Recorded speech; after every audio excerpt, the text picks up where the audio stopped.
Hola, hola, buenas noches. En estos momentos ascenderé como panelistas al doctor Jorge Montalvo y a la medida de lo posible a nuestro doctor protagonista, el doctor Francisco Alejandro Rodríguez Marrero, quien nos presentará el tema de parto pretérmino.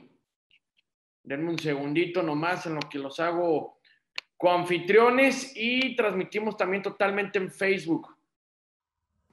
Denme un segundito.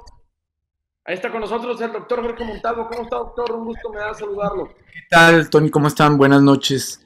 Pues un gusto, como siempre, estar aquí. No sé si se haya conectado ya la doctora Topete.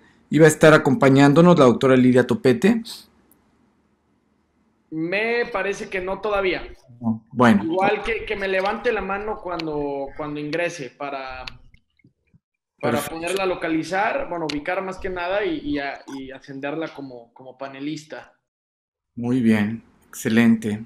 Hoy le voy dando la presentación al doctor Francisco Alejandro Rodríguez Marrero con su tema parto pretérmino. Él es egresado de la Universidad Central de Venezuela, CR2 en el Hospital Regional número 1 de octubre, primero de octubre, mejor dicho, del ISSSTE. En unos momentos más, en cuanto esté el doctor, lo ascendemos. Ah, ya llegó aquí con nosotros. Ya llegó aquí para presentarlo. ¿Cómo está, doctor? ¿Puede prender su cámara y micrófono? Bueno, me parece que todavía no acepta la invitación como panelista. Le doy la bienvenida a la gente a La Voz del Residente hoy martes en ginecobstetricia. Saludo con muchísimo gusto a Carlos Luis Gómez, que nos saluda desde Salto de Agua, Chiapas. También a la gente del Facebook, váyanse haciendo presentes mediante reacción, mediante un me encanta, un like. Coméntenos también desde dónde nos ven. Y ahora sí, ya con nosotros, el doctor Francisco Alejandro. ¿Cómo está, doctor? ¿Puede prender ahora sí su cámara y micrófono? A ver, vamos viendo así. Aquí la gente del Facebook nos manda saludos, que nos digan desde dónde nos ven, en lo que podemos remediar los problemas técnicos de sonido que estamos teniendo, de audio más que nada. A ver, aquí ya se están reportando en el Facebook. Candy Rivera, le mandamos un abrazo, un saludo. Juan Manuel Vargas Núñez, también le mandamos un abrazo y un saludo. Y Claudia Díaz Díaz, gracias por acompañarnos a través del Facebook. También aquí, a ver, vamos viendo a quién más le mandamos saludos. Está Karen Arriaga, está Lilia Guadalupe Toledo, a Norma Torreblanca Miranda ya le mandamos saludos, al igual que Carlos Luis Gómez y Saúl Hernández.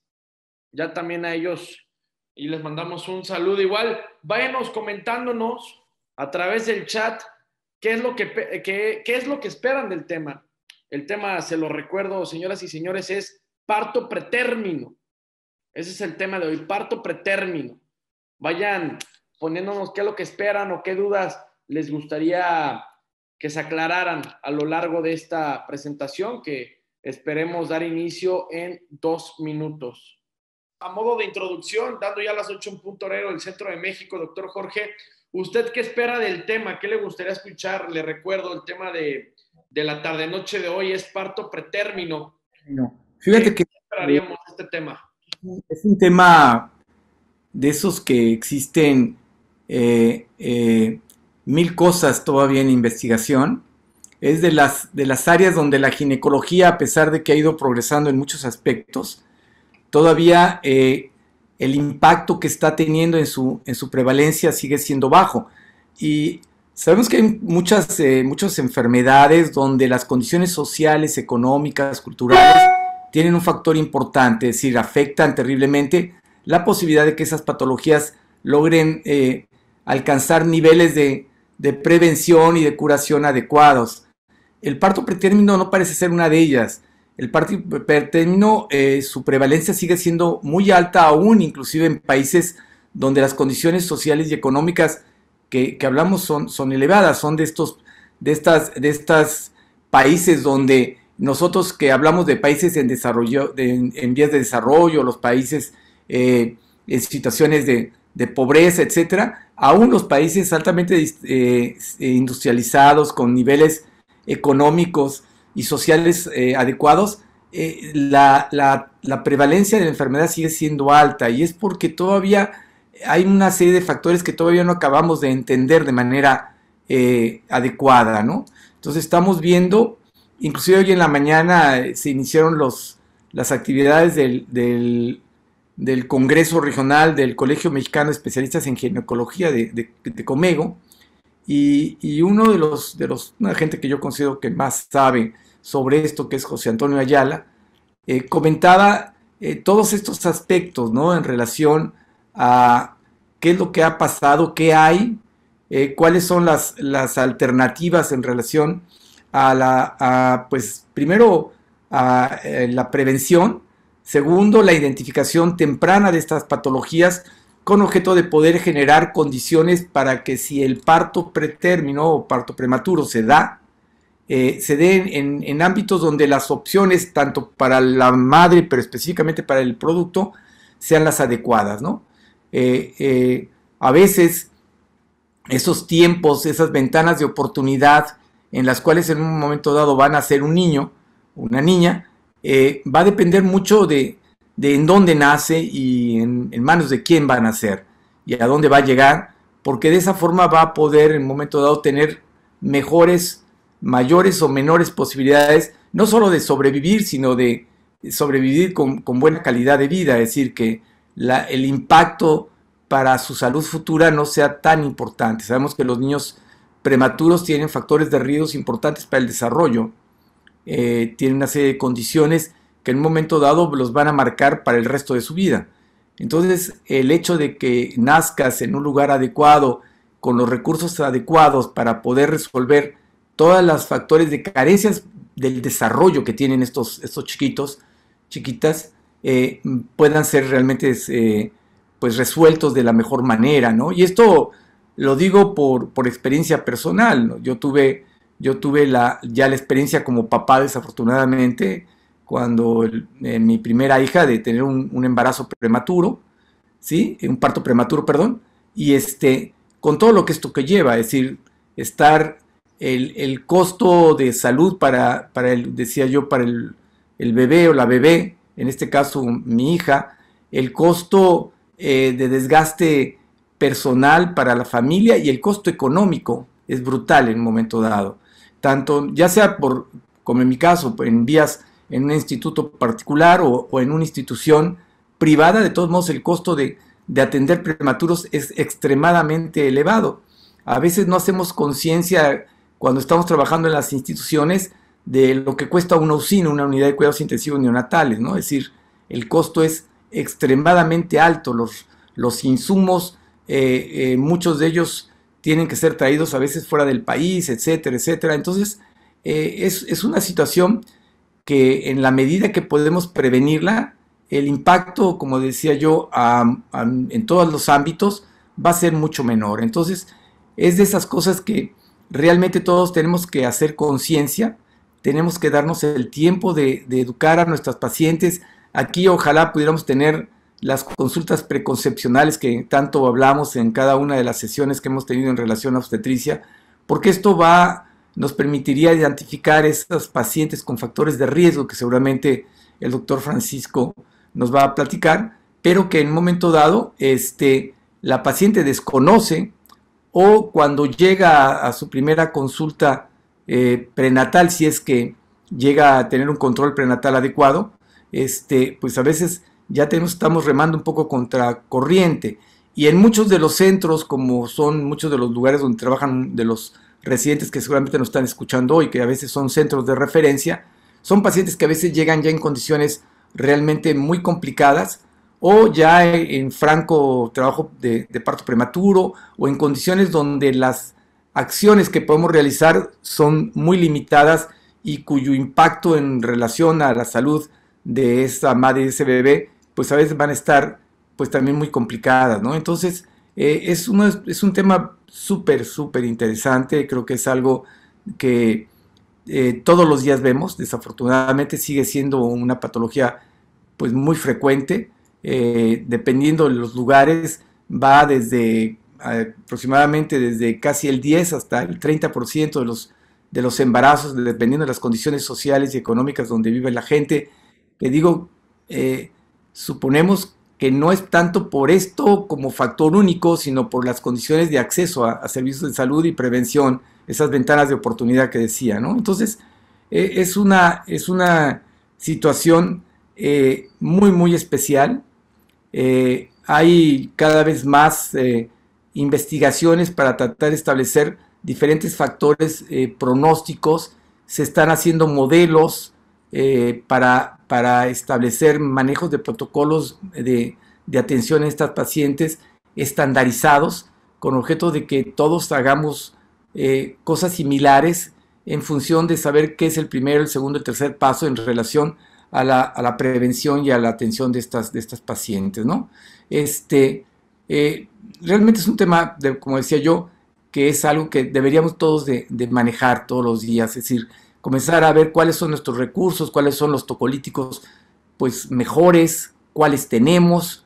Hay en algunas guías de práctica clínica internacionales hablan de algunos tocolíticos que desafortunadamente en nuestro país no se encuentran, como el Satosiban, etcétera, pero sí tenemos otros que cada vez han demostrado mejor resultados, desde usar medicamentos como la indometacina, el nifedipino, etcétera, que afortunadamente su costo no es tan alto y que generalmente podemos contar en ellos en muchos lugares.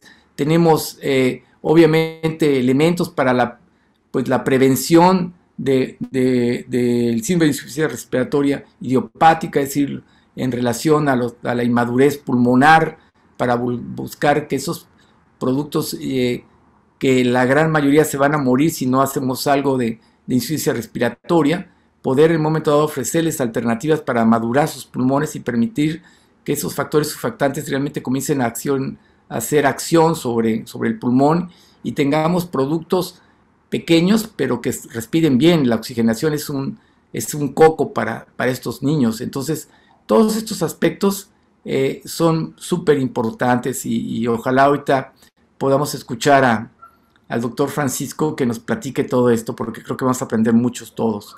No sé. Está con nosotros el doctor Francisco. Lo va a pedir si puede prender micrófono y cámara, a ver si contamos con suerte. Trae su Lilia, micrófono apagado, ella sí lo tiene apagado.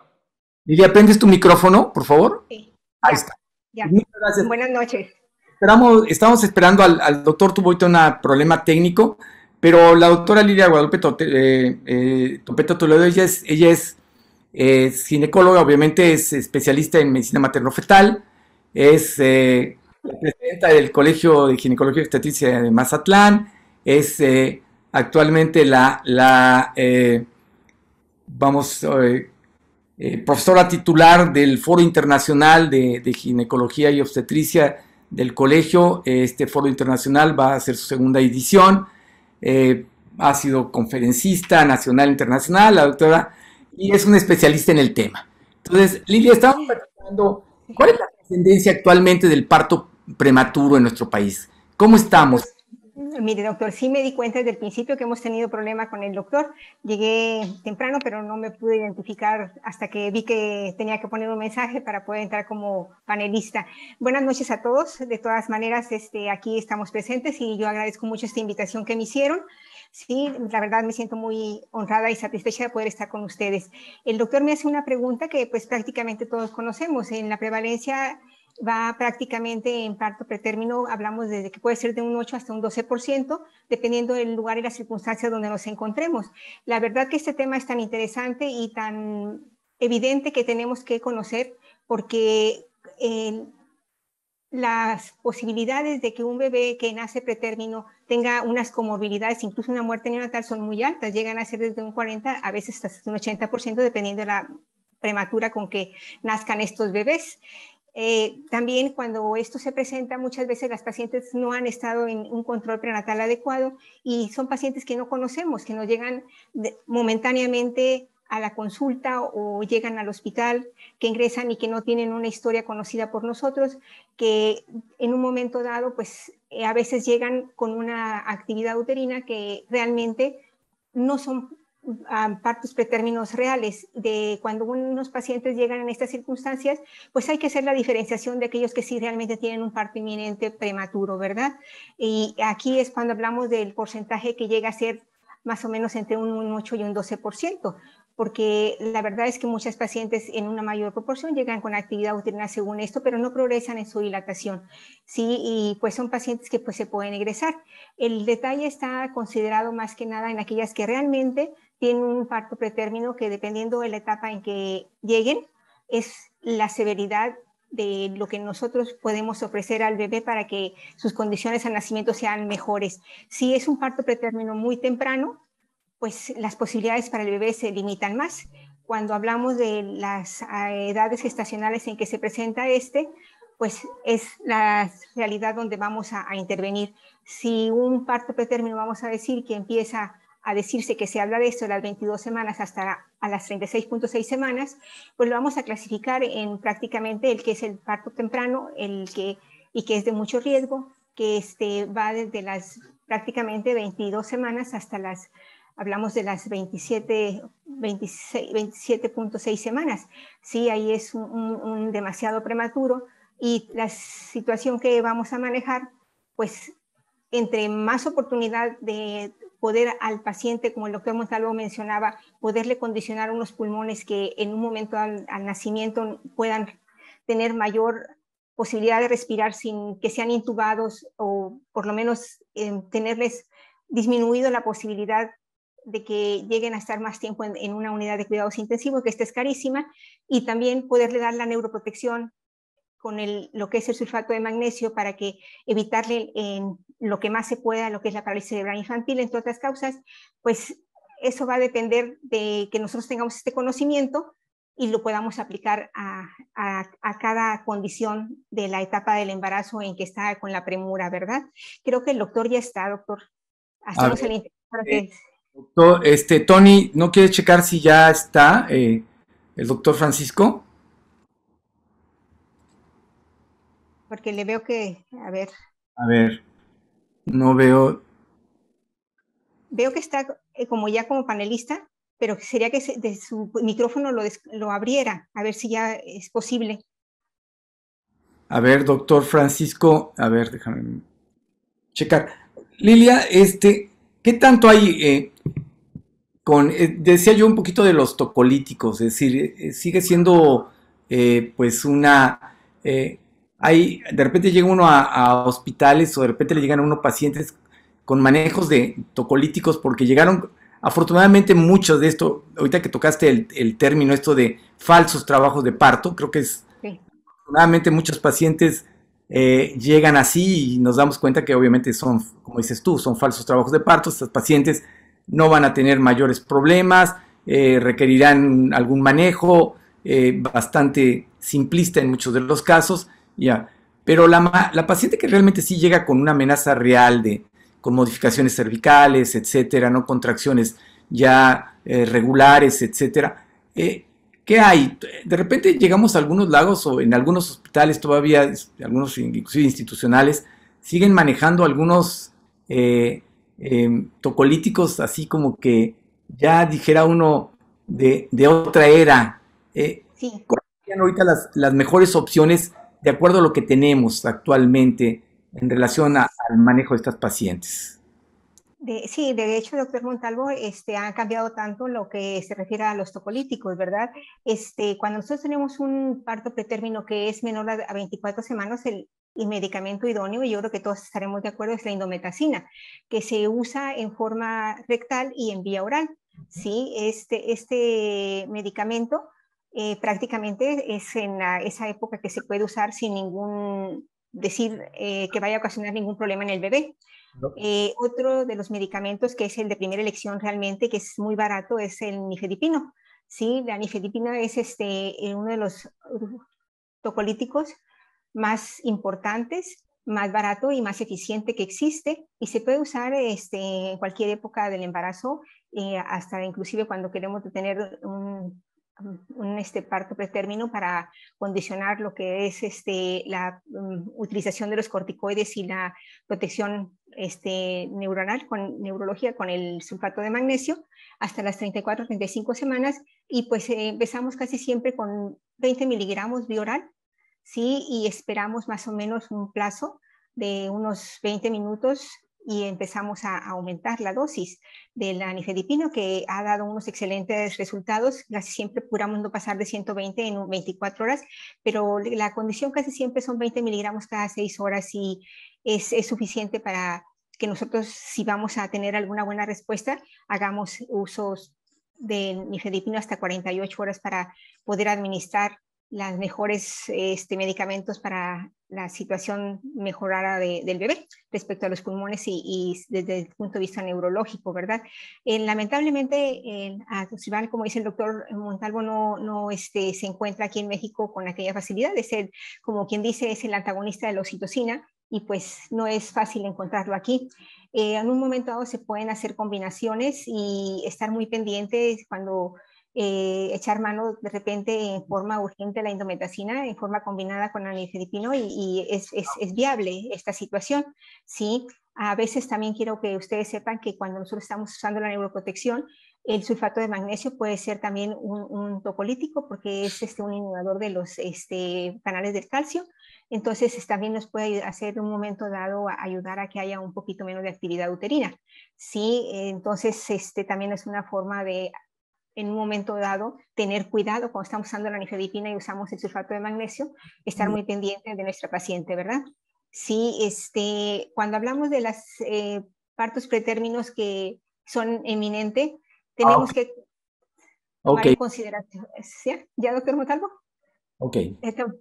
Sí, perdón, es que me estaba hablando el doctor. Sí, una pregunta. ¿En qué momento comenzamos con el sulfato de magnesio, Lilia? Tú hablabas de esto y a mí me algo, porque a veces la gente o le da miedo o no lo toma tan en cuenta. ¿En qué momento tendríamos que empezar a utilizar sulfato de magnesio? Creo que es bien importante porque creo que es algo de las cosas que por esta dualidad de acciones que tiene este maravilloso medicamento, creo yo, pero ¿en qué momento? ¿Cómo hacemos? Sí, cuando ya tenemos el parto inminente y queremos usar el sulfato de magnesio, la edad gestacional en que nosotros tenemos el conocimiento para hacerlo es de 24 semanas aproximadamente hasta las 32, ¿sí? Y en ocasiones, sobre todo cuando se trata de embarazos gemelares o un embarazo doble, como decimos, podemos prolongarlo incluso hasta las 34 semanas, hasta las 34 semanas de gestación, ¿sí? Discúlpeme. Disculpa que me interrumpa. Quiero ver si el doctor Francisco Alejandro ya puede hablar. Perfecto. Okay. A ver, adelante, Francisco. Doctor Francisco, ¿está por ahí?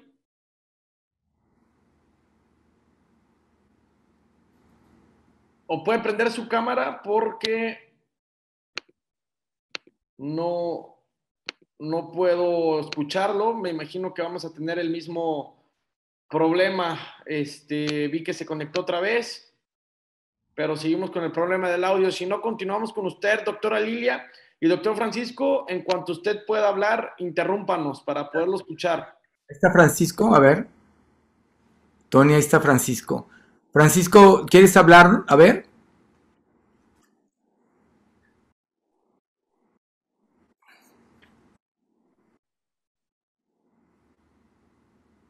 El micrófono no parece que se está conectando, pero no jala el audio. Bueno. Ahí está. Ya se oye. Ah, por fin, disculpe.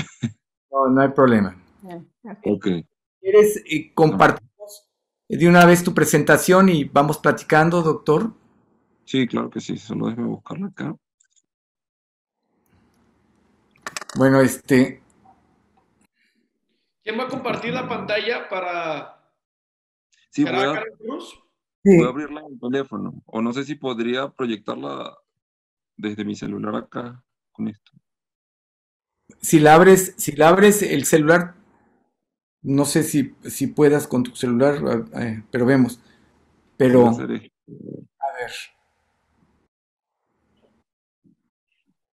Está Carol de todos modos apoyándonos.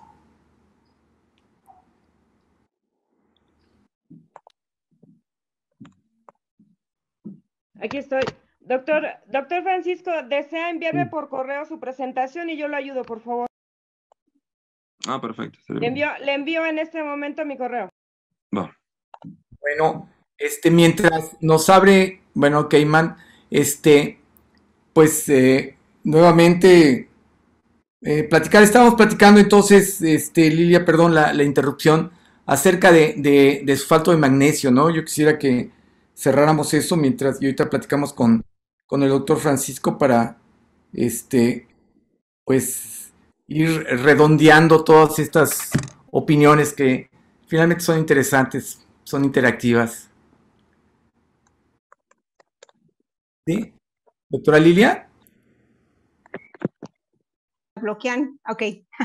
Sí, les decía que yo soy muy partidaria de que los bebés que se encuentran en esta situación de prematurez deben ser protegidos con el sulfato de magnesio para evitar lo que es la parálisis cerebral infantil predominantemente.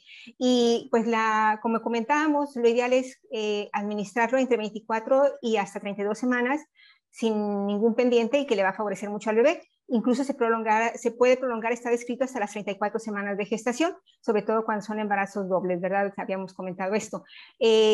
Aquí lo más importante es no tenerle miedo, saber que va a mejorar el bebé, que es mucho más barato administrar sulfato de magnesio que tener un bebé que va a tener un trastorno social tanto para la familia como inclusive para las instituciones, porque un bebé con un déficit motor, sí, una parálisis cerebral infantil, pues es realmente algo que desgasta mucho a la familia y también al sector salud. Entonces, aquí tenemos que administrar por lo menos de impregnación como se usa en preeclampsia. Son 4 gramos de sulfato de magnesio pasados en 20 minutos y se puede continuar 1 gramo cada hora.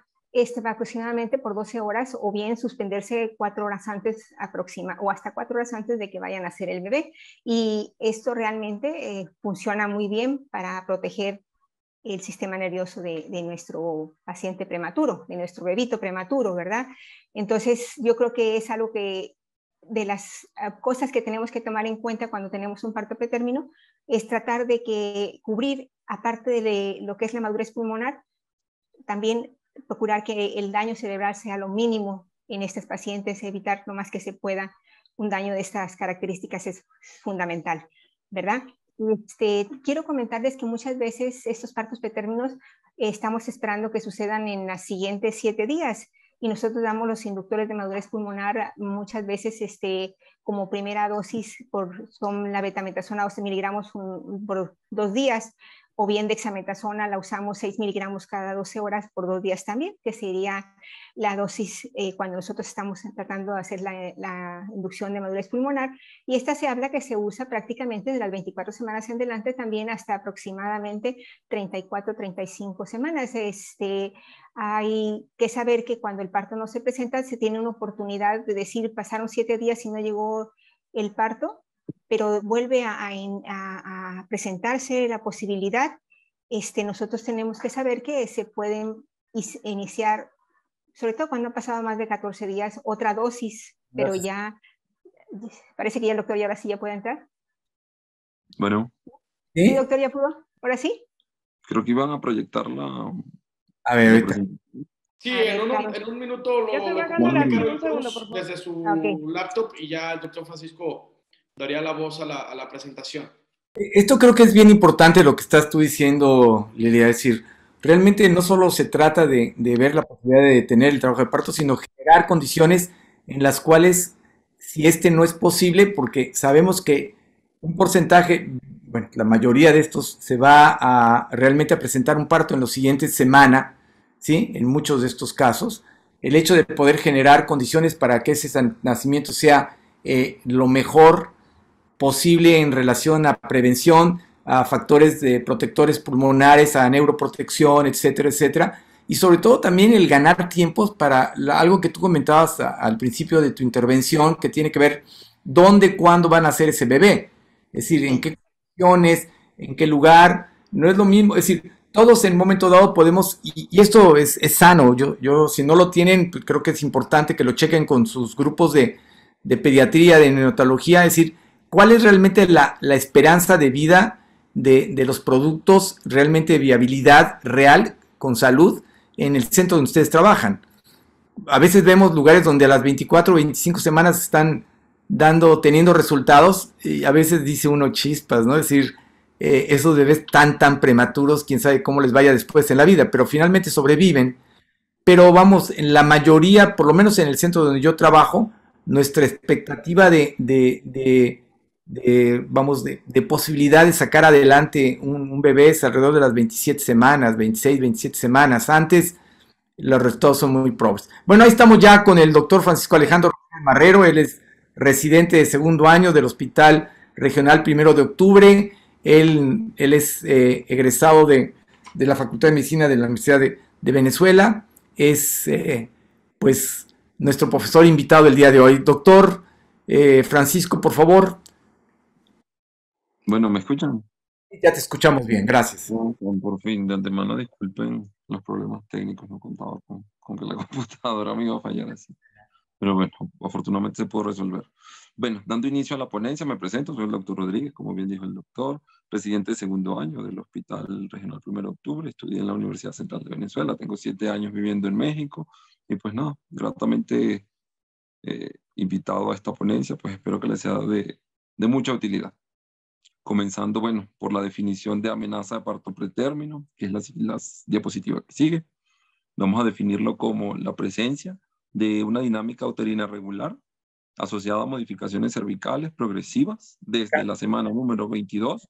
Perdón, doctor Rodríguez, es que nos quedamos en la presentación. ¿Le quieren dar clic a la siguiente diapositiva? Por favor. Siguiente. Carol. Válgame, no avanza un segundito.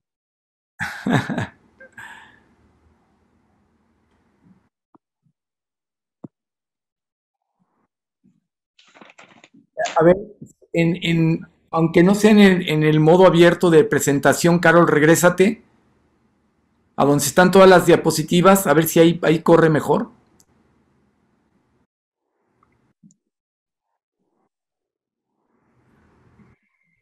Perdón, es lo divertido de esto.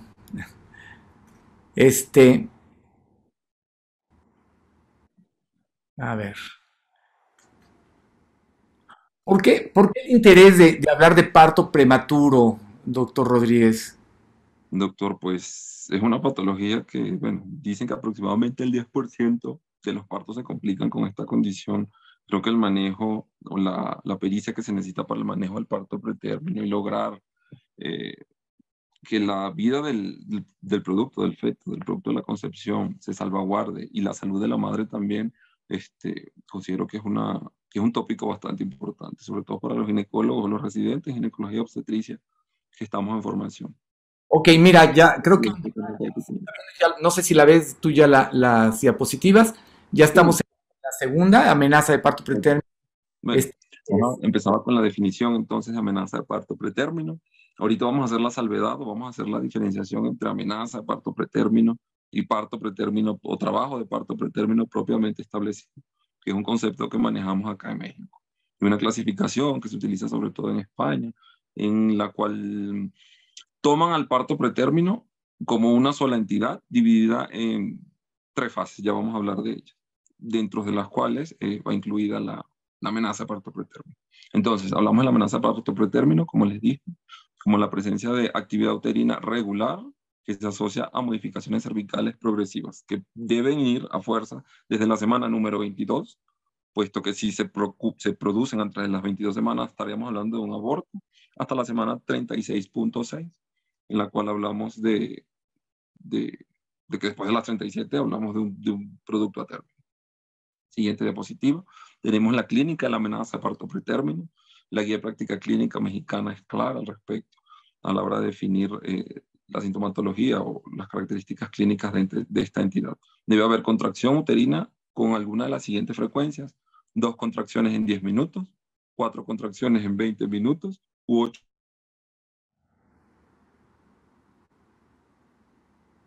Sí. Apagó su... Bueno. Ahí listo. ¿Me escuchan? Sí, estamos ya, sí. Ok. Sí, te La estamos. dilatación. Ok, ¿me oyen? Ok. Y en Bien. segundo lugar, posterior a la actividad uterina, debemos tener en cuenta la dilatación cervical, que debe ser siempre menor o igual a 3 centímetros y debe haber un borramiento del cervix menor a un 50%. O cambios cervicales por medición de longitud cervical que se detectan en cervicometrías, que son estudios de seguimiento sonográfico. Aquí hablamos de que si una paciente cumple con estas condiciones, se encuentra en amenaza de parto pretérmino.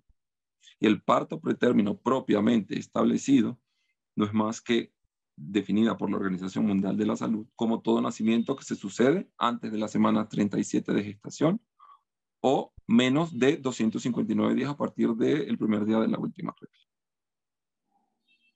La clínica del trabajo pretérmino, ya del trabajo de parto pretérmino, perdón, propiamente establecido, es actividad uterina, que va a razón de 4 contracciones en 20 minutos y más de 8 contracciones en 60 minutos, y cambios cervicales. Estos cambios cervicales, fíjense que van en diferencia a lo que hablé en amenaza de parto pretérmino, con una dilatación cervical que sobrepasa los 3 centímetros y que debe haber un borramiento mayor al 80%, con o sin membranas amnióticas íntegras. Esto también es una definición que establece la Guía de Práctica Clínica Mexicana. La fase de parto pretérmino, que fueron la que les comenté previamente, o establecen que el parto pretérmino va a dividirse como una fase prodrómica, una fase activa y un trabajo de parto en curso. La fase prodrómica y fase activa vendría siendo lo que se trata o lo que hablaríamos de parto pretérmino propiamente establecido. Perdón, amenaza de parto pretérmino. Y la segunda, bueno, el trabajo pretérmino en curso.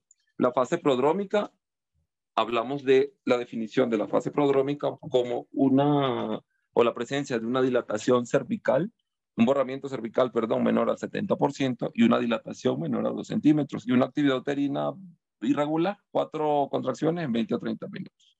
La fase activa, un cervix que está borrado a más del 80% y una dilatación que va entre 2 y 5. Una actividad uterina a razón también de 4 contracciones en 20 u 8 en 60. Y ya el trabajo de parto propiamente establecido de un producto menor a 36 semanas, a 37 semanas, perdón, es una dilatación mayor de 5 centímetros, que haya descenso de la presentación en el canal de parto y que haya una actividad uterina regular entre 3 y 5 contracciones en 10 minutos. Aquí podemos ver que en esta clasificación, que también establece y es mencionada por la Comego, que es el Colegio Mexicano de Especialistas en Ginecología y Obstetricia, y adaptada de guías españolas, no menciona la amenaza de parto pretérmino como una entidad, pero aún así pues nosotros la utilizamos dentro de nuestro argot médico y como pauta diagnóstica. Vamos a clasificar el parto pretérmino como muy temprano, temprano y tardío, según a las semanas en el que se produzca el nacimiento. Tenemos que va a ser muy temprano si el nacimiento ocurre entre las 20 y las 23.6 semanas de gestación. Va a ser temprano si ocurre entre las 24 y las 33.6. Y va a ser tardío si ocurre entre las 34 y las 36.6 semanas. Esto también es una clasificación establecida por la Guía de Práctica Clínica de México. En relación a la epidemiología del trabajo de parto pretérmino o del parto pretérmino, porque es importante tener en cuenta esta entidad. Se dice que el índice de nacimientos pretérmino se incrementó más de 20% entre el año 1990 y 2006. Y se estima que alrededor del 11% de la tasa mundial de nacimientos es debido a productos pretérminos. ¿Ok?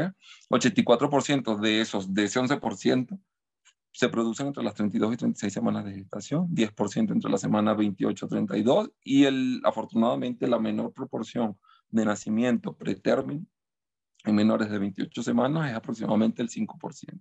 En Estados Unidos la estadística se mantiene, tenemos que un 11.73% de los nacimientos son pretérminos, y de acuerdo a la Organización Mundial de la Salud, la tasa de parto pretérmino en México para el año 2010 fue de 8.6% del total de nacimientos. Entonces vemos que más o menos las estadísticas son concordantes. Para México fue 8.6, para Estados Unidos 11.3, a nivel mundial se estima que es un 11%. La fisiopatología del parto pretérmino también es importante. Sabemos predominantemente que son las infecciones las principales entidades que precipitan un parto pretérmino o una amenaza de parto pretérmino. Esto debido a la elevación de reactantes de fase aguda que van a estimular la síntesis de prostaglandinas, que a su vez van a propiciar la actividad uterina y el desarrollo así o el desencadenamiento de contracciones uterinas que derivan del trabajo de parto. Tenemos otra causa, otra etiología estipulada como la fisiopatología del parto pretérmino, que es el caso de la isquemia uteroplacentaria, en el cual se han determinado en las arterias que penetran a nivel del istmo, en el útero, aterosis y trombosis de estas arterias espirales, que son ramas de las arterias uterinas. Esto se va a traducir en aumento de los niveles de angiotensina 2, y esta angiotensina 2 va a propiciar por sí sola la aparición de actividad uterina, de contracciones. Otra causa etiológica es la sobredistensión uterina, que esta sobredistensión a causa de polidramias, embarazos gemelares, por ejemplo, toda condición que predisponga al útero a sobredistenderse más de lo que debería, va a estimular la producción de prostaglandinas y conexinas 43, que son brechas de unión entre células de músculo liso, que va a propiciar aumento de la expresión de receptores de oxitocina y a su vez, pues, actividad uterina. En cuarto lugar, tenemos la reacción alográfica anormal. Debemos tener en cuenta que anormalidades en el reconocimiento y adaptación de antígenos fetales pueden producir pérdidas gestacionales recurrentes, RCIU, preeclampsia e inclusive amenaza de parto pretérmino. Se ha demostrado que la aparición de vellitis crónica, que es una lesión histológica propia de esta entidad, se refiere a vellosidades coriales inflamadas, van a producir también elevación de los niveles de interleucina 2, que van a propiciar a su vez la aparición de actividad uterina. Otra etiología estipulada es la alergia, la presencia de mastocitos, la desgranulación de los mastocitos y productos de estos mastocitos como histamina y prostaglandina van a estimular la actividad uterina. Y por último, el embarazo y el estrés. El hecho de una paciente estresada, la elevación de liberación de corticotropinas y por ende de cortisol y prostaglandina, pues pueden derivar también en aparición de parto pretérmino. Como los factores de riesgo, pues tenemos los factores intrínsecos, extrínsecos, que son los que siguen a continuación en la tablita color rojo que está en la siguiente diapositiva. Podemos dividirlos como intrínsecos uterinos de historia obstétrica, complicados de gestación actual y otros. Vamos a hablar sobre los más importantes. En la siguiente diapositiva vamos a ver que la raza es un factor de riesgo intrínseco importante. Los afroamericanas o afrocaribeñas tienen el doble de riesgo de presentar parto pretérmino, un riesgo de 16 a 18%. El tópico relacionado a nutrición, un índice de masa corporal bajo, así como la obesidad, un índice de masa corporal mayor a 30, son considerados factores de riesgo. De hecho, el índice de masa corporal bajo, menor a 19, multiplica por 10 el riesgo de parto pretérmino. Tenemos que un periodo intergenésico corto, menor a 6 meses, también va a duplicar el riesgo de parto pretérmino.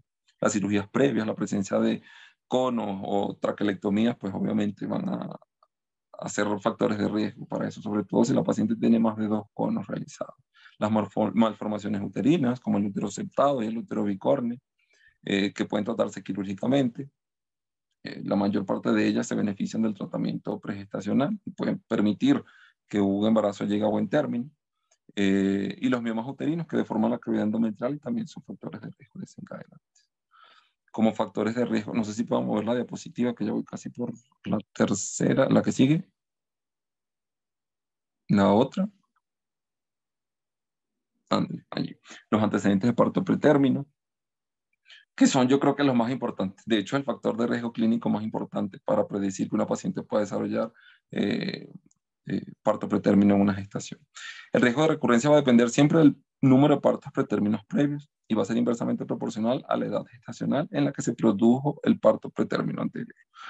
El hecho de que una paciente tenga un parto pretérmino incrementa el riesgo en 16, pero si esta paciente ha tenido 2 partos pretérminos, incrementa el riesgo en 41%. Si son 3 partos pretérminos, el riesgo se sube a 68. Si el parto pretérmino previo, fue producido antes de la semana 28, el riesgo se multiplica por 10, y si el parto estuvo entre la semana 23 y 28, el riesgo se multiplica por 22. De la siguiente, el hecho de gestaciones múltiples. Las gestaciones múltiples, pues por lo que hablamos de la sobredistensión del miometrio, también van a ser agentes causales o factores etiológicos de parto pretérmino. Las hemorragias del segundo y tercer trimestre. Sangrados previos a la semana número 24 multiplica el riesgo en 2.7%. Alteraciones de volumen de líquido amniótico, como el polidramnios y el oligo, pueden producir también esta condición. Y las infecciones, que también son importantes, sobre todo la bacteriuria asintomática, las pilonefritis, las infecciones intraamnióticas subclínicas, las neumonías y las apendicitis. Por eso es importante, y recalcamos tanto el hecho de que en la ginecología y en la obstetricia. Las bacteriurias asintomáticas deben ser tratadas. Y bueno, y las infecciones urinarias, por eso normalmente hospitalizamos una pielonefritis. Vamos con la siguiente, hablar ahora del cribado del riesgo del parto pretérmino. ¿Cómo podemos determinar que un paciente tiene riesgo de un parto pretérmino según ciertas pruebas de tamizaje? Para eso tenemos los cribados ecográficos, entre ellos la cervicometría y la elastografía. La elastografía es un método ultrasonográfico que todavía se encuentra en estudio. Sin embargo, del que más conocemos o el que más se utiliza es la cervicometría. Ahorita vamos a hablar de ella y en relación a cómo debemos usarla y aplicarla. Del cribado bioquímico tenemos la fibronectina fetal, que es tiene un valor predictivo negativo bastante alto. Ya vamos a ver cómo podemos utilizarla. Tenemos el factor de crecimiento similar a la insulina fosforilada unido a proteína 1. Y en tercer lugar a la microglobulina alfa-1 placentaria. Y de infecciones, pues podemos determinar también riesgo de parto pretérmino si la paciente presenta una simple vaginosis bacteriana, una bacteriuria asintomática, que son condiciones que se pueden detectar de forma clínica o con un simple examen de orina. Vamos a hablar en primer lugar de la cervicometría. La cervicometría es el mejor factor predictivo ecográfico del parto pretérmino. Se debe realizar por vía vaginal. Tiene ciertas especificaciones para que sea validada y útil al médico que la interpreta. Debe realizarse por vía vaginal, con vejiga vacía, y se debe obtener un corte longitudinal del cervix que ocupe más o menos 2/3 de la pantalla. Debe tratar de ejercerse la mínima presión posible del transductor sobre el cervix. Se realizan 3 mediciones y vamos a documentar la longitud cervical más corta. Esta medición se hace entre el orificio cervical externo y el interno. Algunos autores recomiendan, Gratacojo en su libro Medicina Fetal, recomienda aplicar presión fúndica durante 15 segundos y valorar si se produce acortamiento cervical. En caso de que se produzca, documentarlo también. Y el valor predictivo negativo es del 98 al 99%. Lo que quiere decir, o lo que traducimos nosotros, que hay una alta probabilidad de que la paciente no tenga o no vaya a desarrollar una amenaza de parto pretérmino o un parto pretérmino debido a que la prueba dio negativo o a que tiene una longitud de cervix ideal. Ya vamos a hablar de esas longitudes. Hay 2 valores o 2 parámetros o 2 guías que utilizamos a la hora de interpretar estas longitudes cervicales. La guía práctica clínica mexicana dice que un cervix menor entre la semana 14 y 15 de gestación debe ser menor a 15 milímetros y menor a 25 entre la 22 y la 24. El Clinic Barcelona dice que antes de la semana 28 el cervix puede medir menos de 25 milímetros, hablamos de un cervix corto de esa altura. Si está entre la semana 28 y 31.6, midiendo menos de 20 milímetros, y menos de 15 a las semanas 32 o más. Si tenemos estos valores, podemos hablar de que tenemos un cervix corto, y por lo tanto tenemos un factor de riesgo, la paciente presenta un factor de riesgo elevado para desarrollar un parto pretérmino. En segundo lugar, como marcador bioquímico, tenemos la fibronectina fetal, que es una proteína de la matriz extracelular que se localiza en el corio. Es un marcador de disrupción coriodecidual y en condiciones fisiológicas no la debemos encontrar en secreciones cervicovaginales después de la semana 22 de gestación. Tiene también un elevado factor predictivo negativo. ¿A qué nos referimos con esto? Pues que en el caso de dar negativo, probablemente esa paciente no vaya a desarrollar un trabajo de parto pretérmino en los próximos 7 días. De hecho, solo el 1% de las mujeres con prueba negativa dan a luz en los 7 días posteriores a la toma de la muestra. Y su uso se reserva para gestantes de alto riesgo y debe complementarse con la cervicometría o la medición del canal del cervix. Entonces tenemos que en mujeres con cervicometrías cortas, con cervix cortos, por ejemplo, menores a 25 milímetros, el riesgo de parto pretérmino es del 55%, cuando la concentración de fibronectina fetal es mayor a 200. Pero el riesgo se va a reducir al 9.5% si la concentración de fibronectina está por debajo de los 10 nanogramos por mililitro. Por eso es importante utilizar ambos factores a la hora de estudiar a una paciente.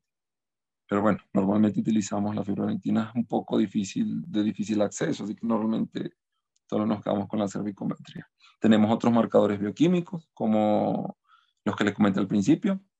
El primero, que es el factor de crecimiento similar a la insulina fosforilada, unido a proteína 1, que es secretado por las células deciduales y llega a las secreciones vaginales Cuando las membranas se despegan del adhesivo, tienen también un valor predictivo negativo bueno para el parto pretérmino. Y la microglobulina alfa 1 placentaria, que se encuentra en el líquido amniótico y que en pacientes con dinámica uterina y membranas intactas, la prueba puede ser positiva en un 10% de los casos. Son marcadores bioquímicos que se encuentran en estudio, no están tan estandarizados, pero es importante conocerlos. ¿Cómo tratamos a una paciente con riesgo de parto pretérmino? Una paciente que le hicimos una cervicometría, ida corta, una paciente que le detectamos una infección, ¿ok? Son 6 pilares los que vamos a utilizar o en los que nos vamos a basar. Tenemos el uso de la progesterona, los antibióticos, los probióticos, los tocolíticos, el cerclaje y el pesario cervical. En primer lugar tenemos a la progesterona, que tiene sus indicaciones claras.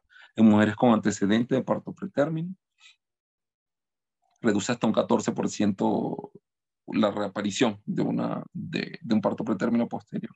En mujeres con o sin factores de riesgo, con una cervicometría, con un cervix corto entre la semana 20 y 24, reduce el riesgo de parto pretérmino en un 47-50%.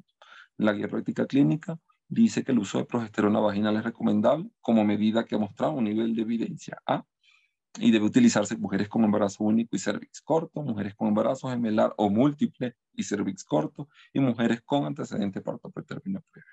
La dosis pues la conocemos, son 200 miligramos de progesterona micronizada, idealmente por vía vaginal para evitar los efectos adversos de la progesterona, como la dispepsia, el estreñimiento. Se debe aplicar cada 24 horas y está bien indicada desde la semana número 16 hasta la semana número 36 de gestación.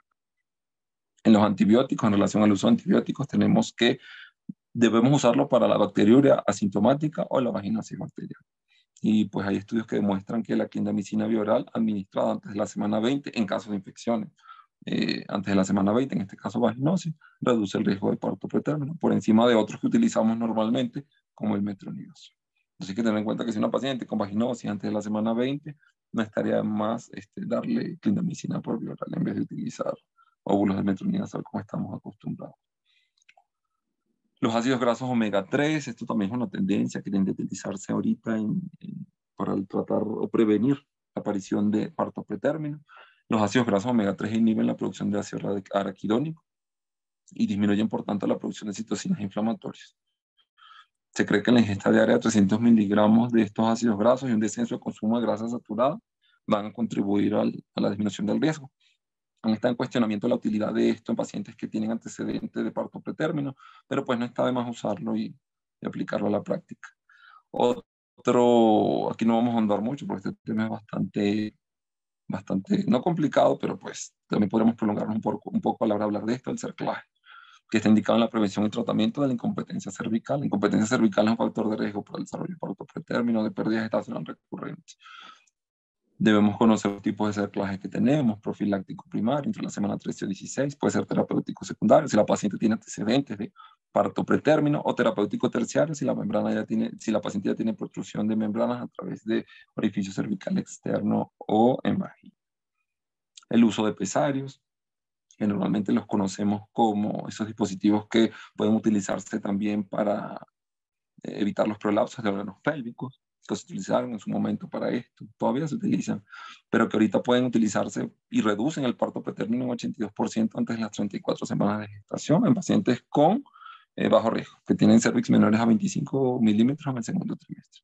Pero pues aún no existe suficiente evidencia que diga que debe ser utilizado como método preventivo. O sea, como podemos ver, lo más importante es, de lo que les comenté aquí, lograr que la paciente no tenga infecciones de vías urinarias ni vaginosis bacterianas, mantener esas infecciones a raya y en caso de detección de cervix corto, el uso de progesterona. La siguiente diapositiva. Y la otra. Esa es la del pesario, y eso lo comentamos, la que sigue. El diagnóstico de la amenaza de parto pretérmino, pues es bastante sencillo. Se da con la clínica, con el interrogatorio de la paciente, el examen físico y laboratorios que van a practicarse. Vamos a desglosar cada uno de estos. En primer lugar, a la hora de manejar una paciente que tiene amenaza de parto pretérmino, que no tiene un trabajo de parto pretérmino establecido, lo ideal es estratificar el riesgo en primer lugar. Se considera que una paciente es de alto riesgo si presenta uno o más de los siguientes criterios, que pueden ser clínicos o ecográficos. Clínicos, un BISHOP mayor de 5, antecedente de parto pretérmino antes de las 34 semanas de gestación, que la paciente que tenga una gestación múltiple o portadora de un CRC. Si la paciente cumple uno de esos 4 criterios, es de alto riesgo. Y ecográficos los relacionados a la cervicometría. Cervix cortos, menores a 5, 20 o 15 milímetros según las semanas de gestación, van a catalogar a una paciente de inmediato como de alto riesgo para parto pretérmino. Siguiente diapositiva. ¿Cómo se hace el manejo de una paciente con bajo riesgo de parto pretérmino? Es decir, esa paciente que no tiene ninguna de las condiciones que mencionamos anteriormente. En primer lugar, debido a la baja probabilidad de parto pretérmino, el tratamiento normalmente es expectante. Mantenemos a la paciente en reposo, bajo observación. Si llega a haber algo de actividad, administramos una dosis única de nifedipin, normalmente 20 o 10 miligramos si hay sintomatología, y debemos restringir la actividad laboral y cambios en el estilo de vida, evitar cargar peso. El reposo absoluto no se ha demostrado que funcione al 100%, pero bueno, un reposo relativo no estaría de más. Si tenemos una paciente, entonces, eso hablando de la paciente con bajo riesgo, pero si tenemos una paciente que cumplió una de las condiciones que comentamos previamente, hay 6 condiciones que debemos tratar o tener en cuenta a la hora de tratar a la paciente, de cómo manejarla. Primero, el uso de tocolíticos. Segundo, el uso de inductores de madurez pulmonar. El uso de amniocentesis bajo ciertas condiciones, ya veremos cuáles. Los antibióticos, neuroprotección y tromboprofilaxis. Primero, tocolíticos, pues ya sabemos, de primera línea, si tenemos un uso de indometacina y 4 semanas el uso de nifedipin. En segunda línea tenemos el latosiban y la ritodrina. Tenemos otros 2 betamiméticos, otros betamiméticos que también son considerados de menor efecto debido a efectos secundarios que producen, como la orsiprenalina, el fenoterol, la isoxsuprina, la terbutalina y el sulfato de magnesio. Que se ha demostrado que el sulfato de magnesio no es tan efectivo como uteroinhibidor, pero lo siguen describiendo como tal. Estos tocolíticos se asocian a prolongación del embarazo hasta por 7 días. No reducen la mortalidad perinatal ni la morbilidad neonatal, pero nos van a permitir, o que es lo ideal de los tocolíticos, permitir que los inductores de madurez pulmonar ejerzan su efecto. Nos dan tiempo de madurar los pulmones de ese bebé y reducir las comorbilidades que puedan producirse, sobre todo los síndromes de estrés respiratorio en el niño. Las contraindicaciones de los tocolíticos pues también están descritas. Fetales, maternas, obstétricas. Fetales como muerte intrauterina, no tiene sentido que uteroinhibamos a una paciente con un óbito. Malformaciones incompatibles con la vida, pérdida del bienestar fetal o embarazos mayores de 37 semanas. Maternas, pues la preeclampsia con datos de severidad, la eclampsia y las contraindicaciones particulares de la madre. Por ejemplo, que ella manifieste que no quiere el uso de tocolíticos. Y las obstétricas, como el desprendimiento de placenta normoinserta, desprendimiento prematuro de placenta normoinserta, las infecciones intramnióticas, la placenta previa con hemorragia, el trabajo de parto pretérmino establecido. Si una paciente pasa de 3 centímetros con una actividad de 3 centímetros de dilatación con una actividad uterina regular, no tiene sentido que uteroinhibamos. Y una RPM, las rupturas prematuras de membrana, es una contraindicación relativa. Eso va a depender del contexto, pero pues eso ya es otra cosa. Si no hay datos de infección intramniótica y hay chance de que podamos madurar los pulmones del producto, pues lo hacemos. Vamos a hablar rápidamente de la indometacina. Su mecanismo de acción es un inhibidor no selectivo de la ciclooxigenasa. Es más efectivo que el sulfato de magnesio y los betamiméticos. La dosis inicial es de 100 miligramos vía rectal y 50 por vía oral. Y posteriormente, 50 miligramos cada 6 horas por vía oral. Su uso en el tercer trimestre se asocia a leucodramnios y cierre precoz del ducto. Y si lo usamos, pues debemos hacer ciertos seguimientos. La medición del líquido amniótico, el Doppler cada 48 horas. Y si pasamos de las 32 semanas, debemos tratar de no usarlo. El nifedipino, la que sigue. El mecanismo de acción, pues un bloqueante de los canales de calcio, es más efectivo que los betamiméticos y tan efectivo como el latosiban. Puede producir taquicardia, cefalea e hipotensión. La dosis va a ser de 20 miligramos inicial, seguido de 20 miligramos cada 6 horas durante 48 horas. Si no hay una respuesta al tratamiento inicial, podemos darle 10 miligramos de dosis a la paciente de rescate 20 minutos después de la primera si no vemos resultados. Y posteriormente podemos repetir la dosis a los 20 minutos. Lo ideal es no exceder los 40 miligramos de nifedipino en la primera hora de tratamiento. O podríamos administrar igual 10 miligramos cada 15 minutos. Si después de esta segunda dosis de rescate no hay respuesta, debemos indicar o debemos cambiar a un tocolítico endovenoso como el atosiban o un betamimético. La dosis máxima de nifedipino es importante tenerlo en cuenta, son 120 miligramos al día.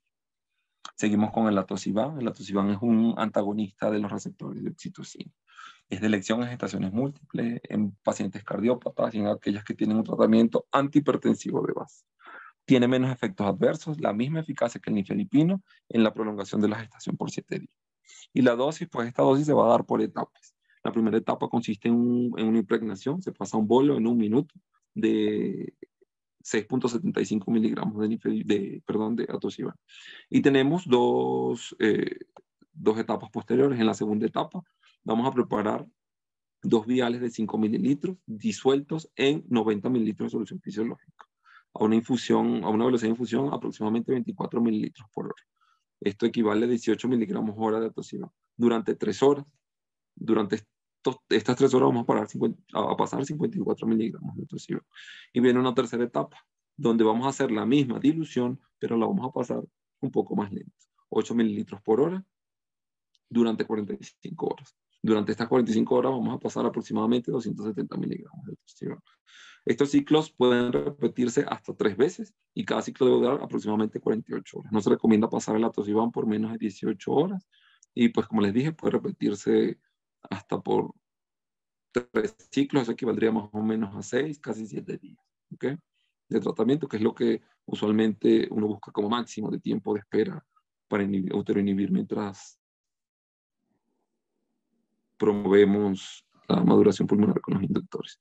Y vamos a hablar rápidamente de la ritodrina. Los betamiméticos son poco usados, la siguiente diapositiva, son poco utilizados debido a la gran cantidad de efectos adversos. Hipopotasemia, hiperglicemia, taquicardia, hipotensión, taquicardia tanto fetal como materna, temblores, cefaleas, náuseas, vómitos, la lista es bastante larga. Obviamente están contraindicados en pacientes que tienen una patología cardiovascular de base, pulmonar o tiroidea, diabéticas pregestacionales o gestacionales, pacientes que sufren de migraña y que han tenido amenazas de aborto en el primero o segundo trimestre. Usualmente al iniciar un tratamiento con betamimético, una paciente no suele aguantar más de 4 o 6 horas. Normalmente esto se cambia. Son medicamentos que tienden a utilizarse en países o con una situación económica precaria, puesto que son de fácil acceso, el atosiban es bastante costoso, pero vean que el nifedipino es una de las primeras opciones, también es bastante económica, pues creo que deberíamos considerarlo. Sin embargo, pues la ritodrina, es importante que la conozcan, pues se sigue usando igual que la orciprenalina. Hay hospitales aquí en México que las utilizan. Bueno, no vamos a andar mucho en relación con las dosis de ritodrina, vamos con los tocolíticos en relación a estos son ciertos puntos específicos de los tocolíticos que hay que manejar en relación a la terapia combinada. Si hay actividad uterina persistente pese a la monoterapia, podemos añadir un segundo tocolítico, pero hay que tener en cuenta la gestación de la paciente, las modificaciones cervicales que tiene y la aplicación de inductores de madurez pulmonar. Lo ideal o la mezcla que tiende a utilizarse o esa combinación es de nifedipino con atosiban. El mantenimiento no está demostrado que sirva o que funcione. Después de 48 horas debe suspenderse todo tratamiento tocolítico si ya utilizamos los inductores de madurez pulmonar. En caso de reinicio persistente de dinámica uterina con un riesgo muy elevado de parto pretérmino en pacientes que tengan menos de 32 semanas, podemos considerar prolongar el tratamiento. O sea, son situaciones muy específicas. Vamos a hablar de los inductores de madurez pulmonar rápidamente. Se debe ofrecer su aplicación entre la semana número 24 y la semana 34.6, las 35 semanas. Pueden considerarse en gestaciones de entre las 23 y 24 semanas, teniendo en cuenta el caso clínico en particular y la tasa de supervivencia hospitalaria a esa edad gestacional en el hospital donde va a ser atendido el parto. Por lo general aquí en México la tasa de supervivencia hospitalaria de un pretérmino es por encima de las 28 semanas de gestación. Entonces, bueno, hay que tenerlo en cuenta. Se asocia a reducción. También es importante que, pues, no solo maduran los pulmones, los inductores de madurez. La betametasona y la dexametasona va a reducir el riesgo de muerte neonatal, de hemorragia intraventricular, de enterocolitis necrotizante en el neonato, la necesidad de soporte ventilatorio, el ingreso a unidad de cuidados intensivos neonatales y la disminución del riesgo de infecciones sistémicas en las primeras 48 horas de vida. Las dosis, bueno, son ampliamente conocidas. Vamos a utilizar betametasona o dexametasona, 12 miligramos cada 24 horas de betametasona intramuscular por 2 días, y de la dexametasona son 6 miligramos cada 12 horas por 2 días. Se puede repetir el ciclo de aplicación de esteroides. Si este se completó, hace más de 14 días. En caso de un riesgo de parto inminente, no es conveniente estar repitiendo de forma consecutiva los ciclos de inductores de madurez pulmonar, ya veremos por qué. Si el ciclo se completó tras 7 días, podemos utilizar una dosis de rescate para mejorar los resultados perinatales, con una sola dosis basta. Si pasamos de 14, recuerden, podemos repetirla. Si pasaron 7 días después del ciclo, podemos utilizar una. Y las dosis de repeticiones están asociadas a disminución del peso neonatal, a la talla y el perímetro cefálico, a la disminución de la plasticidad neuronal. Entonces, por eso no es conveniente utilizar de forma indiscriminada los inductores maduros. Por eso es conveniente tener criterio a la hora de indicarlos. En relación al punto de amniocentesis, es el gol estándar para el diagnóstico de infección intraamniótica, que es un factor de riesgo para el desarrollo de un parto pretérmino. Para esto debemos teñir el líquido amniótico y determinar si hay microorganismos y cultivarlo, por supuesto. Se propone su realización sistemática, o sea, lo ideal sería hacerlo en todo paciente que tiene una gestación única con menos de 32 semanas de gestación. Tiene condiciones específicas para su realización, que la paciente tenga las condiciones serológicas apropiadas, que no sea RH negativo y debemos evitar la punción transplacentaria. Cuando pensamos que una amniocentesis o que el líquido amniótico está infectado, cuando la glucosa del líquido sale menor a 5 miligramos por mililitro, cuando la tinción Gram sale positiva para la presencia de algún germen y cuando el cultivo sale positivo. En relación al uso de antibióticos, hay ciertas indicaciones específicas para una paciente que tiene esta situación. Pacientes con parto inminente y estafilococo grupo B positivo o desconocido, pues ahí debemos usar una profilaxis intraparto con penicilina. 5 millones de unidades endovenosas más penicilina. Ampicilina es la otra opción, y si la paciente es alérgica, clindamicina. Si la mujer tiene un diagnóstico confirmado, o la paciente tiene un diagnóstico confirmado de infección intraamniótica, o sea, que tenemos el cultivo positivo, que hay Gram, ¿cómo les explico? El Gram salió positivo a la hora de hacer la tinción, o que hay una sospecha diagnóstica porque la glucosa salió menor a 5 miligramos por decilitro, podemos utilizar el mismo esquema que utilizamos en las rupturas prematuras de membrana, la ampicilina, la ceftriaxona y la claritromicina, y en caso de alergia, la tecoplanina y el astronauta con claritromicina. Y por supuesto, pues a la hora de urocultivos o cultivos endocervicales positivos.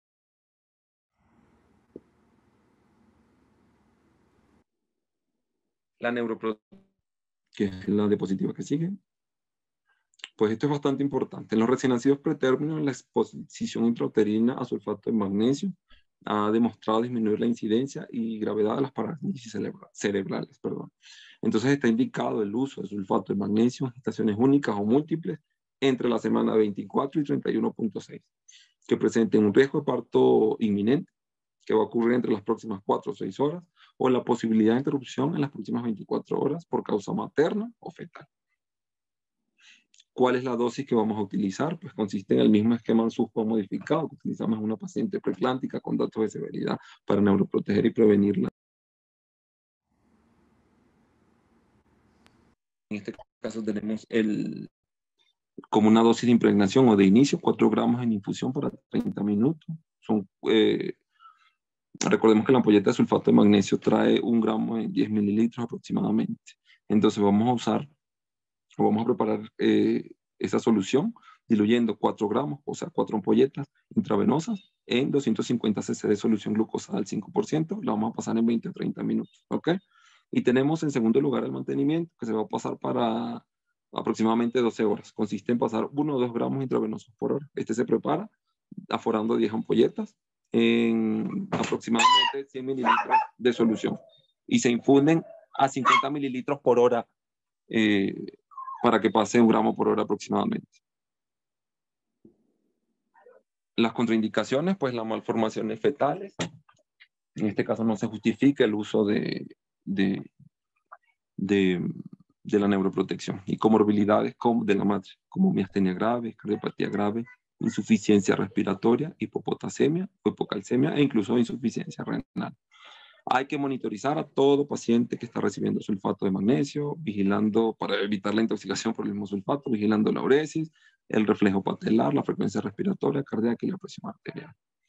En último lugar, tenemos un flujograma ¿ok? Que es bastante, bueno, aquí cuesta un poquito verlo, pero lo que resume con lo que debemos quedarnos de esto es que todo paciente con antibioterina que sea de bajo riesgo, vamos a darle ese tratamiento expectante con un reposo, observación de 3 horas, una dosis inicial de nifedipino, no le vamos a hacer una amniocentesis inicialmente.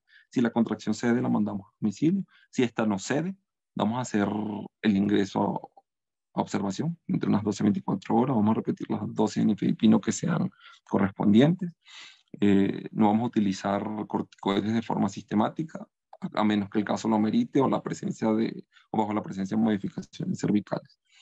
Si la paciente tiene actividad uterina de alto riesgo, por ejemplo, que tenga cervix corto, vamos a se va a indicar la amniocentesis si tiene menos de 32 semanas, el uso de corticosteroides si tiene menos de 35 semanas, el uso de tocolíticos si tiene menos de 36 semanas, el antibiótico solo si tiene una indicación para él, y la neuroprofilaxis si si el embarazo tiene menos de 32 semanas. Y pues recordando, de todas formas, el uso de los tocolíticos. La indometacina, menos de 24 semanas como de elección, y el nifedipino, en caso que la paciente tenga más de 24 semanas. Y pues considerar también el atosiban y la ritodrina como otras alternativas. Y pues sería todo sobre amenaza de parto pretérmino.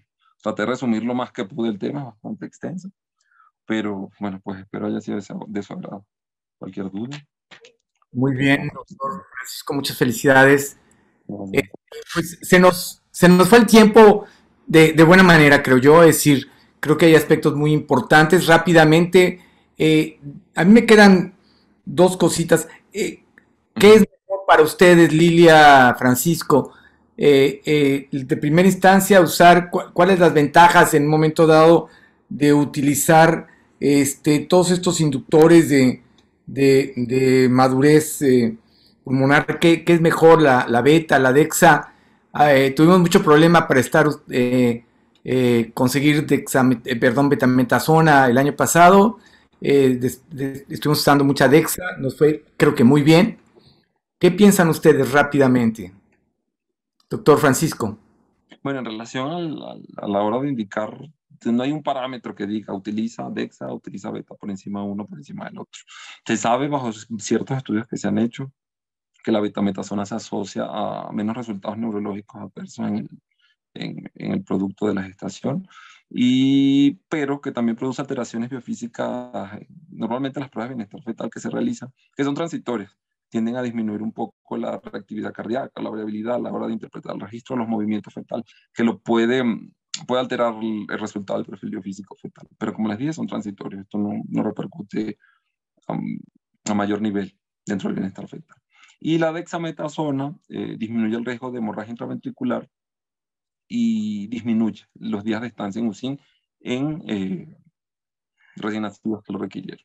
Pero no hay un parámetro que nos permita elegir entre uno y el otro. Yo creo que es a disposición. Si contamos con dexametasona está bien, si contamos con betametasona está bien, cualquiera de los dos está perfectamente indicado en cualquier situación. ¿Tú qué opinas? ¿Qué nos dices de esto?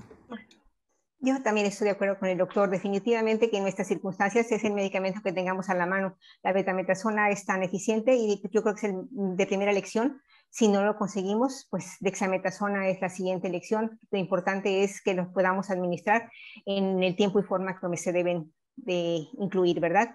Eso es lo que yo considero. Una u otra, no tenemos por qué tener más. Sí prefiero la betametasona. Sí. Okay. En relación a los embarazos múltiples, particularmente el que más vemos es embarazo gemelar. Yo acabo de tener unos cuatrillizos hace un mes, pero no es lo habitual, ¿no? Generalmente vemos embarazos gemelares. El uso de tocolíticos, ¿cuál sería sabemos que puede haber una respuesta diferente por la misma distensión de la pared uterina, etcétera. ¿Hay alguna particularidad, alguna ventaja de utilizar algún tocolítico, doctor Francisco? Bueno, O el usar progesterona, etcétera, etcétera, ¿no? en el caso de embarazos gemelares está descrito que eso no se ha comprobado, faltan estudios que lo demuestren, pero que el nifedipino está asociado a la aparición de edema de pulmón en las pacientes con embarazos gemelares que se utilizan con esta medicina. Por lo que se ha sugerido que en todo paciente con amenaza de parto pretérmino. Sí, amenaza de parto pretérmino. ¿Podemos iniciar la uteroinhibición con atosima? Ok, Lilia, ¿tú cuál es tu experiencia al respecto? Sí, no, mire, doctor, aquí lamentablemente, pues el factor número uno para que haya un parto pretérmino, pues es precisamente el que haya un embarazo doble, ¿verdad? La sobreextensión uterina es el factor para que se venga un parto pretérmino. Entonces, nosotros tenemos que hacer el seguimiento del cervix en forma muy importante para tomar decisiones, ¿sí? Definitivamente no es nada más decir tiene un gemelar o tiene trillizos o lo que tenga, pero lo que más nos va a llevar a tomar la decisión de qué hacer es el tamaño del cervix y medido por vía vaginal, ¿verdad? Un ultrasonido transvaginal es el que nos va a dar la pauta de tomar la decisión de hacer una uteroinhibición en estos pacientes. En circunstancias de inicio, si lo detectamos tempranamente, pues vamos a usar la progesterona vía vaginal, ¿sí? En forma prolongada. Incluso en los gemelares, cuando no es suficiente usar ese tipo de medicamentos, se puede colocar un cerclaje, ¿sí? Sí, también los pesarios se pueden utilizar, pero es de acuerdo a las circunstancias de cada paciente. Y cuando hablamos de medicamentos un poquito ya más intensos, decir que está prácticamente inminente la situación de que vamos a tener un parto pretérmino, pues nada más en lo que damos inductores, usar de preferencia la nifedipino en forma inicial, de decir en dosis bajas, si responde muy bien. Y es difícil en un momento dado agregarlas cuando queremos hacer un complemento con los betamiméticos, porque en realidad dan muchos efectos secundarios.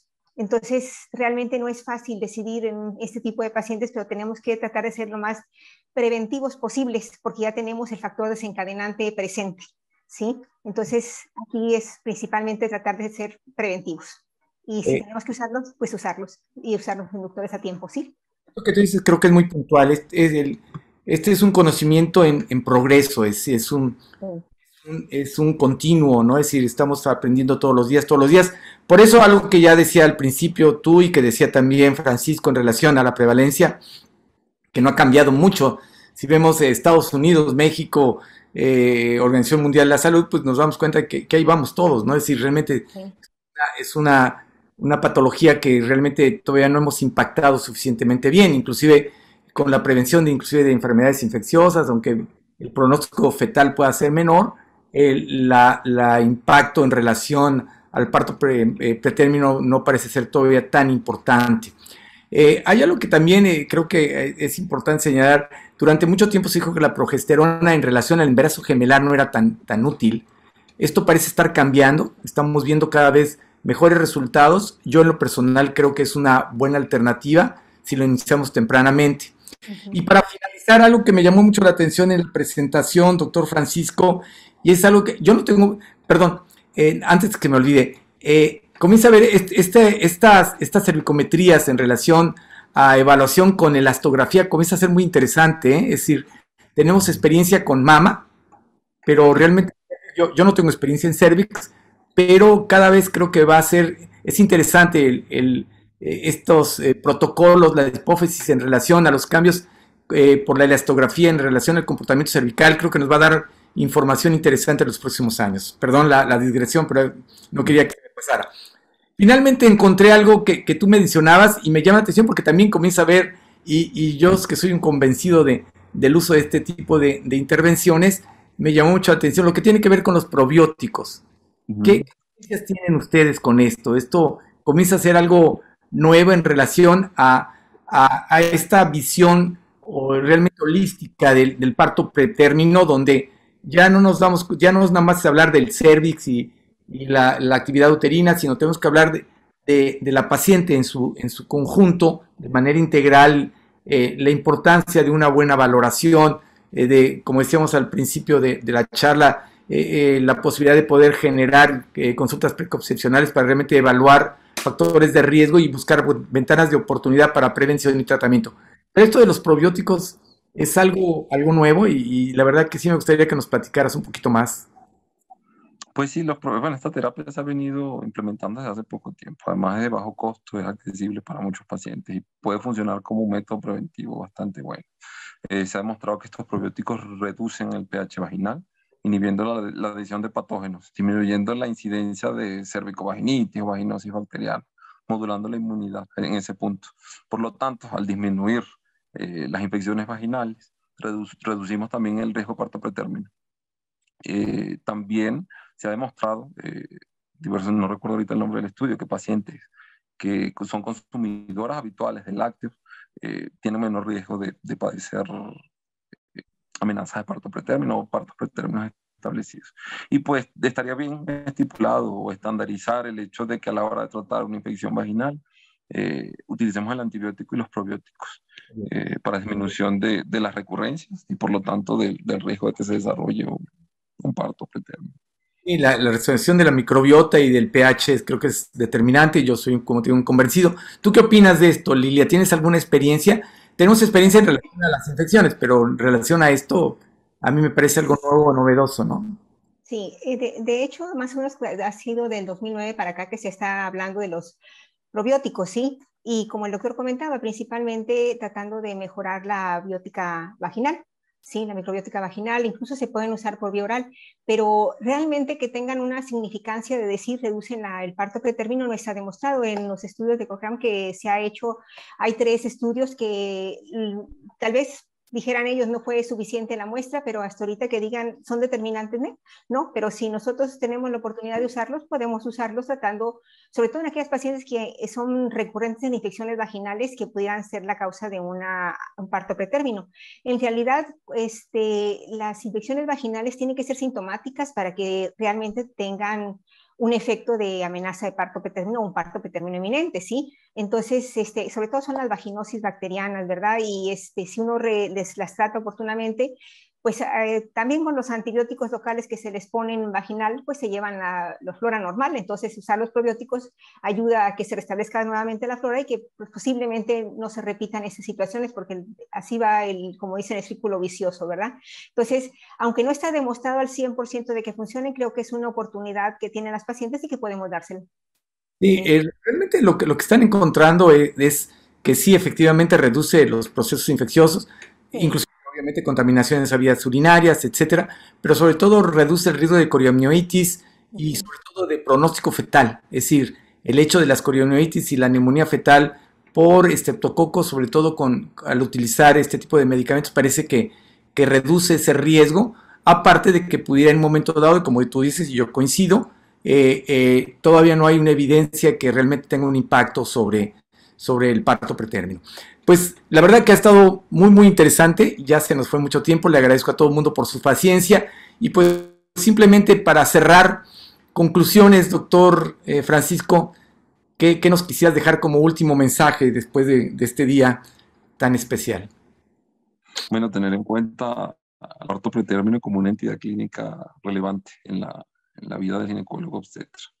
El hecho de detectar una paciente con riesgo de amenaza de parto o riesgo de parto pretérmino y tratarla adecuadamente, hacer los cuidados necesarios, determinar si de verdad hay riesgo, posibilidades de que desarrolle a la larga esta condición. Y no solo de determinar el riesgo, sino de prevenirlo.